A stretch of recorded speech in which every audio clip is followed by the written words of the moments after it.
ये वर्लपूल का inverter model double door refrigerator है। यहाँ पर क्या है, बहुत ज़्यादा आइस जमी है, बहुत ज़्यादा बर्फ जम रही है ऊपर के पार्ट में। जो ऊपर का जो चैम्बर है, ऊपर का कंपार्टमेंट है, वहाँ पर बहुत ज़्यादा आइस जमी है, बहुत ज़्यादा बर्फ है। तो इस तरह की अगर दिक्कत आती है तो उस कंडीशन में क्या होता है, इसका जो मतलब ऊपर बहुत ज़्यादा बर्फ जमती है, बहुत ज़्यादा मतलब भयंकर बर्फ जमी है। तो इस तरह की दिक्कत आ रही है, तो आप उसको कैसे स्टेप बाई स्टेप सॉल्व कर सकते हैं। और एक दिक्कत आ रही है कि अगर ऊपर बहुत ज़्यादा बर्फ जमती है तो डाउन पार्ट में बिल्कुल कूलिंग नहीं होती है। तो फिलहाल यहाँ पर देख लें आप, ये जो वर्लपूल का डबल डोर रेफ्रिजरेटर है, ये इन्वर्टर मॉडल है। तो यहाँ पर क्या है, हम इसकी कंडीशन देखते हैं आगे की क्या दिक्कत है और इसमें क्या फॉल्ट है, जो कि नीचे भी कूलिंग नहीं हो रही है, ऊपर भयंकर वाली आइस जमी है। तो सबसे पहले क्या है, हम इसका जो ट्रे है इसको हम ओपन करेंगे। इसमें क्या है, दो स्क्रू लगे हैं, एक ऊपर एक इस साइड से, मतलब लेफ्ट हैंड साइड, एक जो है टॉप पे लगा है, मतलब ऊपर की साइड। तो यहाँ पर दोनों स्क्रू में बारी बारी से ओपन कर लेना है आपको। और उसके बाद जो है यहाँ पर इसकी जो आइस है, आइस भी रिमूव करेंगे। और उसके बाद जो है अंदर का मतलब मैटर देखते हैं कि क्या है इसको ओपन करने के बाद। तो सिंपली कुछ नहीं करना है, पहले आपको ये देख लें, ये स्क्रू लगाए और एक उस साइड, मैंने दोनों आपको बता दिए। बाकी स्लाइडिंग ऊपर जो है स्लाइड करके आपको राइट हैंड साइड स्लाइड करना है, उसके बाद ये इजीली बाहर निकल जाएगा। वो भी मैं आपको बताऊंगा किस तरीके से आपको स्लाइड करना है। पहले हमने क्या है, इसमें लड्डू पेंच ले लिया, क्योंकि यहाँ पर क्या है, छोटा ही पेचकस चलेगा, ऐसा नहीं कि बड़ा वाला चल जाए, तो न्यू टच हो रहा था उससे। तो हमने क्या है, सारे आपको जो है टूल्स रखना है, जिससे कि आपको कोई दिक्कत नहीं हो, कोई तकलीफ नहीं होना चाहिए जब आप कहीं भी काम करने जाएं तब। तो फिलहाल यहाँ पे इसको रिमूव कर देना है, इस तरीके से ओपन कर लेना है। उसके बाद जिस तरीके से आप जो चीज़ ओपन करेंगे उसी तरीके से आपको फिट करना है। मैं एक एक चीज़ बहुत ज़्यादा डिटेल से समझाने की कोशिश करूँगा, जिससे कि आपको भी कोई दिक्कत नहीं हो और इजीली तरीके से आप समझे और कहीं भी काम कर रहे हैं तो कस्टमर सेटिस्फाई हो जाए आपके काम से। इसलिए मैं क्या है, बहुत बारीकी से हर एक चीज़ समझाने की कोशिश करूँ। इस तरीके से आप सिलेक्ट कर दें। आप देख रहे हैं यहाँ पर एक लॉक है ये, तो इस लॉक को इस तरीके से सिलेक्ट करना है, वैसे ही आपको फिट करना है। सिंपली क्या करते हैं, जो सामने वाला पैनल है इसको हम ओपन करेंगे। तो इसके लिए क्या है, पहले हम थोड़ी आइस जो है इसको हटा देते हैं इस तरीके से। बाकी जो है आगे हम पानी का यूज़ कर लेंगे। इसमें दो कैप लगी होती है, दोनों को आपको बारी बारी से इस तरीके से रिमूव कर देना है। फिलहाल ये वैसे अगर आप चाहें तो पेंचकस या टेस्टर की मदद से भी इसको निकाल सकते हैं। अगर आप देख लें हाथ से उंगली से निकलता है तो ज़्यादा अच्छा है, कोई दिक्कत नहीं, निकाल सकते हैं, बट आपको दिक्कत नहीं होना चाहिए। तो फिलहाल यहाँ पर टेस्टर्स की मदद से भी हम निकाल सकते हैं। इसको क्या है, बहुत आहिस्ता से आगे लेना है, ऐसा नहीं कि आप ज़बरदस्ती करेंगे तो ये टूट भी सकता है। बहुत ईजिली तरीके से साइड से हिला डुला के बहुत ईजिली निकालना है, ऐसा नहीं कि आप बहुत ज़्यादा इसमें एकदम फोर्स देंगे तो इस कंडीशन में ये डक टूट भी सकती है, इसका आपको ध्यान रखना है। तो फिलहाल यहाँ पे इसको आहिस्ता आहिस्ता से हम बाहर लेते हैं। आप देखें ये, तो फिलहाल हमने इस तरीके से हमने ले लिया। बाकी पहली कंडीशन यहाँ पर देखते हैं, हमने जो देखी, जो नज़र आई, फ़ैन की स्पीड बहुत ज़्यादा वीक है, बहुत ज़्यादा ही वीक है फ़ैन की स्पीड। इस वजह से क्या है, फ़ैन की अगर स्पीड वीक होती तब भी आपकी नीचे कूलिंग नहीं होती है, अब पार्ट में बहुत ज़्यादा कूलिंग होती है, बहुत ज़्यादा बर्फ जमती है। सबसे पहले क्या करते हैं, इसका प्लग टॉप जो है वो हम बाहर निकालते हैं, रेफ्रिजरेटर को ऑफ करते हैं और उसके बाद सिंपली क्या करते हैं, इसका जो फ़ैन है उसको बाहर लेते हैं और देखते हैं फ़ैन कितने वोल्ट पे ऑपरेट हो रहा है। तो फिलहाल इसका जैक जो है बहुत ज़्यादा बर्फ़ में जो है मतलब जम गया है बिल्कुल ही। तो सिंपली हम क्या है, थोड़ा देखते हैं, इसको टाइट करके निकालते हैं, क्योंकि बहुत ज़्यादा अंदर से जम गया है, नमी है इसके अंदर। तो जब आप इसको फिट करेंगे या हम फिट करेंगे तो हम क्या करेंगे, इसको पहले साफ़ कर लेंगे। यहाँ देखें बहुत ज़्यादा इसके डक में आइस है, बहुत ज़्यादा आइस जमी है और इसकी जो डक है वो भी हल्की सी बेंड हो गई है, तो उसको भी हम ठीक कर देंगे। बट इससे पहले जो इसके सेंसर है वो भी हम टेस्टिंग करेंगे, चेकिंग करेंगे। इसमें दो सेंसर हैं, एक तो क्या है कूलिंग के लिए है और दूसरा जो है वो थर्मल फ्यूज है, जो कि हीटर के पर्पज़ से यूज होता है। तो फिलहाल यहाँ पे दोनों सेंसर हमें बारी बारी से टेस्टिंग करना है। उसके बाद जो इसका हीटर है, हीटर भी हम ऑन करके मतलब चेक करके दिखाएंगे। और उसके बाद जो ये एक सेंसर ये लगा है, इसको भी हम पहले बाहर लेते हैं। और अंदर देखें आप, कूलिंग कॉइल जो है उसके नीचे देखें आप, बहुत ज़्यादा बर्फ़ जमी है, मतलब बर्फ़ की लेयर आ गई, इसी वजह से डाउन पार्ट में बिल्कुल कूलिंग नहीं हो रही। ये देखें आप, बहुत भयंकर बर्फ़ जमी है इसमें।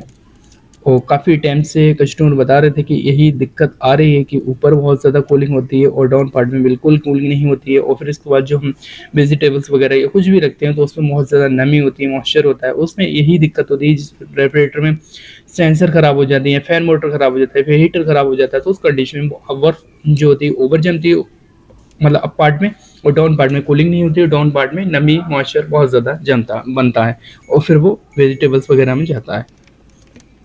तो सिंपली पहले हम इस फ्यूज़ को चेक करते हैं, इसका जो थर्मल फ्यूज है।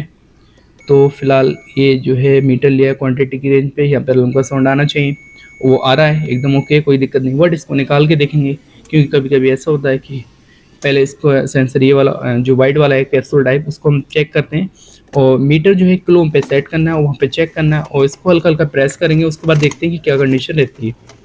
तो फिलहाल यहाँ पर जो है सिंपली मीटर को पहले सेट करते हैं और इसका जो सेंसर है वाइट वाला, उसको हम बाहर लेते हैं, वायर कट करके उसके बाद दोबारा हम इसको कनेक्ट भी कर देंगे। एक इस साइड रखना है, एक इस साइड। देखें आप 0.5.9 समथिंग। पहले हम इसको प्रेस करते हैं, फिर देखते हैं कि कंडीशन क्या रहती है। इसकी वैल्यू प्रेस करने पे क्या होना चाहिए, कम होना चाहिए, बट यहाँ तो बढ़ रही है। ये देखें ऊपर जा रही है। तो अगर ऊपर जाती है तो इस कंडीशन में सेंसर ख़राब होता है। हालांकि इसे डाउन जाना चाहिए, इसकी वैल्यू मतलब घटना चाहिए। वो और बढ़ रही है, किलो ओम बढ़ रहे हैं। तो सिंपली हम क्या करते हैं, इस सेंसर को भी चेंज करेंगे। बट इससे पहले जो इसका फ्यूज है उसको देखते हैं। ये देखें फिलहाल यहाँ पर आइस बहुत ज़्यादा जमी है। इसकी डक पहले ओपन करते हैं, उसके बाद फ़ैन को बाहर लेते हैं। फ़ैन की क्या कंडीशन उसको बाहर लेते हैं, ठीक है। तो फिलहाल इसकी जो डक है, एक तो आप क्या करेंगे, सिंपली इसमें ऊपर जो ऊपर की साइड है वहाँ पे सारी आइस है उसको मेल्ट कर देंगे, या फिर आप इसको थोड़ा ऐसा कर सकते हैं, सनलाइट में रख सकते हैं थोड़ी बहुत देर के लिए, इसको सारी मेल्ट हो जाएगी। फिलहाल हम इसको ओपन करते हैं, उसके बाद देखते हैं अंदर की कंडीशन क्या है इसमें। तो सिंपली क्या करना है, 3 स्क्रू लगे होते हैं ऊपर, तीनों आपको बारी बारी से ओपन कर लेना है। तो फिलहाल तीनों स्क्रू हम बारी बारी से ओपन कर लेते हैं। इस तरीके से आप ओपन कर लें। उसके बाद जो इसका टॉप पैनल है जो कि प्लास्टिक का होता है वो आप बाहर निकाल दें, ठीक है। उसके बाद क्या करेंगे, सिंपली इसमें जो डक होगी, डक में लॉग लगे होंगे चारों साइड, या फिर कुछ डक ऐसी होती हैं यहाँ पर स्क्रू लगे होते हैं। जैसे मैंने हाथ रखा है, यहाँ पर स्क्रू होता है, बट इसमें नहीं है, मतलब मैं बता रहा हूँ आपको। ऐसे इस तरीके से आप चेक कर लेंगे कि कहाँ कहाँ पे स्क्रू है। उसके बाद उसी हिसाब से वहाँ पे ओपन कर लेना है। अभी फिलहाल हमने इसके लॉक जो है वो रिमूव कर देना है। चारों साइड होते हैं लॉक, मैं दिखाने की कोशिश करता हूँ। ये देखें इस तरीके के लॉक होते हैं, ठीक है। तो फिलहाल इसको हमने बाहर ले लिया है। अभी फिलहाल क्या करते हैं, इसका जो फैन मोटर है इसके 3 स्क्रू अंदर भी हैं, ये देखें डक में लगे हैं। तो सिंपली क्या करेंगे, हम तीनों स्क्रू बारी बारी से ओपन कर लेंगे। ये जो स्क्रू हैं तीनों बारी बारी से ओपन कर लेना है। आप भी इस तरीके से ओपन करें और जो सामान जिस तरीके से आपने ओपन किया उसी तरीके से आप सेफली रख दें। अगर आपके पास उस समय मतलब जो अवेलेबल हैं स्पेयर पार्ट, तो उसी समय आप लगा सकते हैं। अगर आप जाएंगे लेने तो उस समय आपको जो भी सामान है अच्छे से रख देना, जिससे कि आपको कोई दिक्कत नहीं होना चाहिए फिट करते समय। तो फिलहाल हमने तीनों स्क्रू इसके बारी बारी से ओपन कर देना है। इस तरीके से आपको भी करना है। एक चीज़ ध्यान रखना है, जिस तरीके से जो चीज़ ओपन करना है उसी तरीके से फिट करना है। फिलहाल यहाँ पर देखते हैं कितने वोल्ट पे ये ऑपरेट होता है। तो आप देखें, थोड़ा सा मैं क्लियर करता हूँ इसको। ये जो है 12 डीसी वोल्ट पे, ठीक है। ये जो फैन मोटर है 12 डीसी वोल्ट पे। इन्वर्टर मोटर रेफ्रिजरेटर है तो जाहिर सी बात है 12 डीसी वोल्ट या फिर 15 डीसी वोल्ट मिलता है। ज़्यादातर 12 डीसी वोल्ट ही मिलता है। अगर आपका 220 से मतलब 220 एसी वोल्ट पे होता है तो फिर वोल्टेज वहाँ पे भी लिख देती है कंपनी, मेंशन करके देती है स्टिकर लगा के, जो कि फैन के ऊपर होता है या फैन पे वैसे लिखते हैं। तो फिलहाल यहाँ पे इसकी जो डक है हम इसको थोड़ी देर रख देंगे सनलाइट में। उसके बाद जो है इसमें जो भी बर्फ है वो मेल्ट हो जाएगी। इसमें क्या है, हमारा जो फ़ैन है, फ़ैन ख़राब है क्योंकि फ़ैन की स्पीड बहुत ज़्यादा वीक है। अच्छा, ये बहुत ज़्यादा हिडन है, फॉल्ट है। अच्छा, हीटर भी और चेक करके दिखाऊँ फिर मैं बताता हूँ। यहाँ पे क्या है 3 या 2 किलो ओम से होना चाहिए, तो अभी हो रहा है। अभी हम क्या करते हैं, मीटर को क्वांटिटी की रेंज पे सेट करते हैं। उसके बाद देखते हैं यहाँ पर अलार्म का साउंड नहीं आना चाहिए, तो यहाँ पर अलार्म का साउंड नहीं आ रहा है, हीटर एकदम ओके। अभी हम फिलहाल क्या करते हैं, डायोड के मोड पे चेक करके देखते हैं हर एक चीज़। वो डायोड पे क्या है 2.4 या फिर 5.4 इस तरीके से वैल्यू से होना चाहिए, ठीक है। यहाँ पर क्या है 0.2 होना चाहिए। इसका जो सेंसर है थर्मल फ्यूज, ये भी ख़राब हो गया है। ये देखें आप, बहुत ज़्यादा मतलब बुरी कंडीशन हो गई। हालांकि मीटर ठीक बता रहा है बट इसके अंदर मॉइस्चर नमी चली गई, इसी वजह से ये सेंस नहीं कर रहा है और इसके बाद जो है ये ख़राब हो गया। तो फिलहाल सिंपली इसे क्या करते हैं, जो कूलिंग कोयल पे जितना भी बर्फ है उसको मेल्ट करते हैं। आप चाहें तो गर्म पानी भी ले सकते हैं, गर्म पानी से क्या जल्दी होता है, और वरना नॉर्मल पानी से भी आप इसको मेल्ट कर सकते हैं, कोई दिक्कत नहीं है, ठीक है।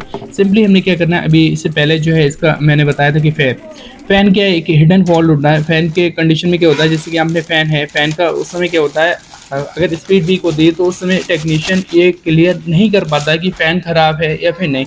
तो आपको स्पीड को चेक करना है, स्पीड को देखना है। उस कंडीशन में क्या होता है, अगर आपकी स्पीड जो होती है वीक होती है तब भी आपकी डाउन पार्ट में कूलिंग नहीं होती है। तो फिलहाल ये सेंसर है और ये दोनों सेंसर हैं। बाकी फ़ैन जो है 12 डीसी वोल्ट पे सेम है और वोल्ट का ही आप जो है हर एक चीज़ जो है कंपनी की इसमें इंस्टॉल करेंगे, कंपनी की ही लगाएंगे। ऐसा नहीं कि आप डिफरेंट लगा दें तो दिक्कत होगी। तो ये फ़िलहाल फ़ैन इस तरीके से हमें फिट कर देना है और इसका जो मतलब जैक है वो आप कनेक्ट कर दें और वायरिंग का ध्यान रखना है, वायरिंग टच नहीं होना चाहिए, इस चीज़ का आपको ध्यान देना है, ठीक है। ये लॉक जो है इस तरीके से बारी-बारी फिट कर दें। अभी फ़िलहाल मैं आपको फिटिंग करके दिखा रहा हूँ, इसी तरीके से फिट करना है, बाकी हमें स्क्रू भी इसमें टाइट करने हैं अंदर वाले, ठीक है, इस चीज़ का ध्यान रखना है।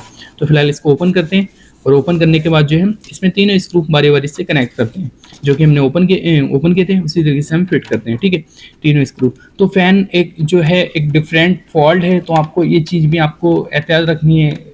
अगर आपका फ़ैन स्पीड वीक है तो सिंपली क्या करेंगे आप उसको देख लें कि आपके सेंसर चेक कर लें, सेंसर अगर आपके ओके हैं तो या फिर हीटर ओके, अगर फ़ैन की स्पीड वीक है तो फ़ैन रिप्लेसमेंट कर दें। उसके बाद जो आपकी प्रॉब्लम है डाउन पार्ट में कूलिंग नहीं हो रही, वो 100% कूलिंग करना स्टार्ट कर देगा। तो फिलहाल यहाँ पर दोनों सेंसर खराब थे, फ़ैन खराब था, मतलब फ़ैन की स्पीड वीक थी, तो सिंपली हमने फ़ैन को भी रिप्लेसमेंट कर दिया है। बाकी जो है इसके स्क्रू जो है फुली टाइट कर देते हैं। अभी नए वाले सेंसर भी हम चेक करके दिखाते हैं किस तरीके से आप इसको टेस्टिंग कर सकते हैं। सिंपली पहले जो इसका फ्यूज है वो हम चेक करते हैं, थर्मल फ्यूज। तो मीटर लेना है, मीटर को क्वांटिटी की रेंज पे सेट करना है, जहाँ के अलार्म का साउंड आता है उस तरीके से हम देख लें और उसके बाद दोनों प्रोब यहाँ पर लगाएंगे और उसके बाद देखेंगे कि यहाँ पर अलार्म का साउंड आना चाहिए।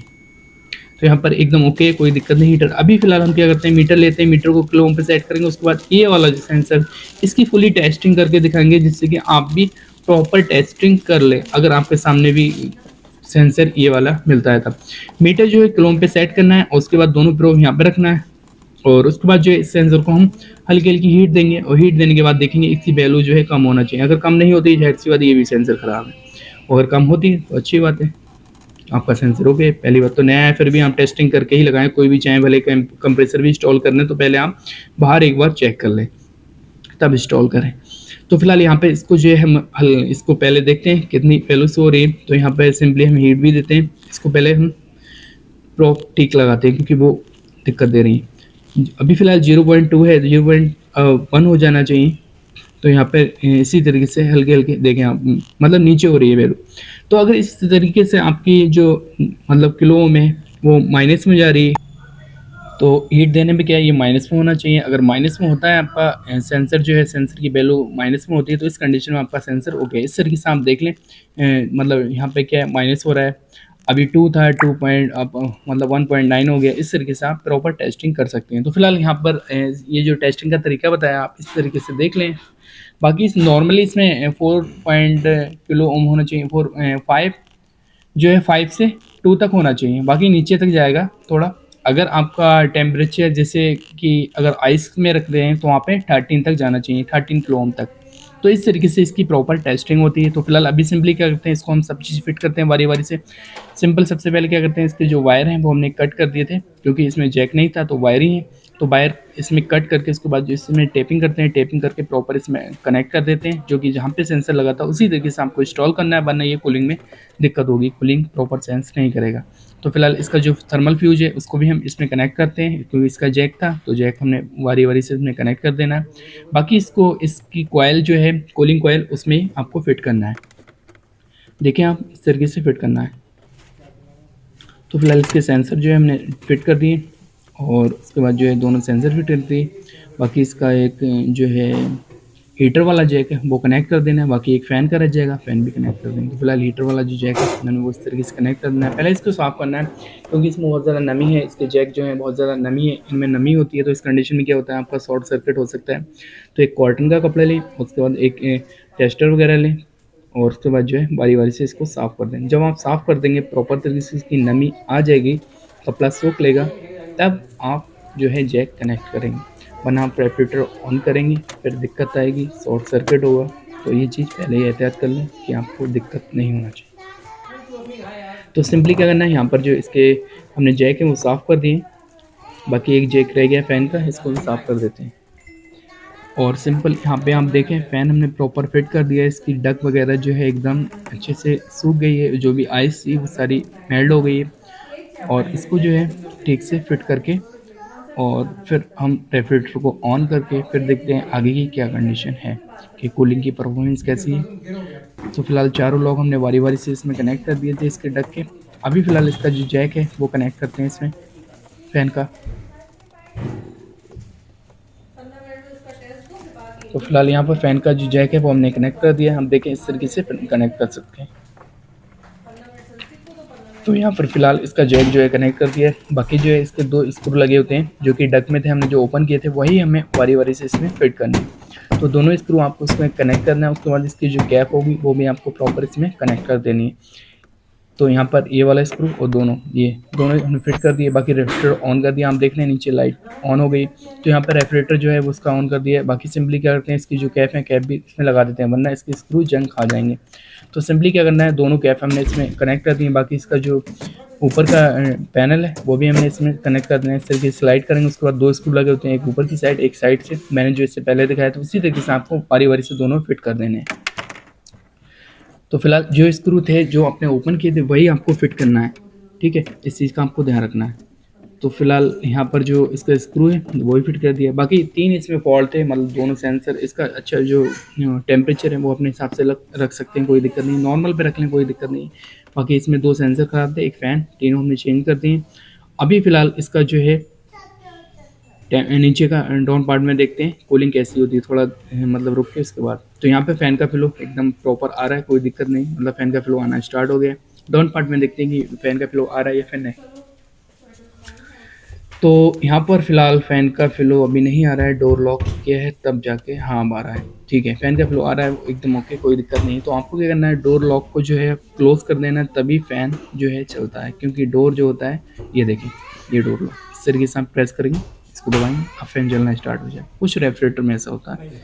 तो फिलहाल इस तरीके से यहाँ पर कूलिंग भी हो रही है, कोई दिक्कत नहीं, एकदम प्रॉपर कूलिंग कर रहा है। और पहले बिल्कुल ही फ़ैन का फ्लो नहीं आ रहा था, अब आ रहा है। तो अगर आपके सामने भी ये दिक्कत आ रही है तो आप स्टेप बाय स्टेप चेक करेंगे, उसके बाद आपकी प्रॉब्लम 100% सॉल्व हो जाएगी। वीडियो पसंद है तो वीडियो को लाइक कर दें, चैनल पर न्यू विजिट है चैनल को सब्सक्राइब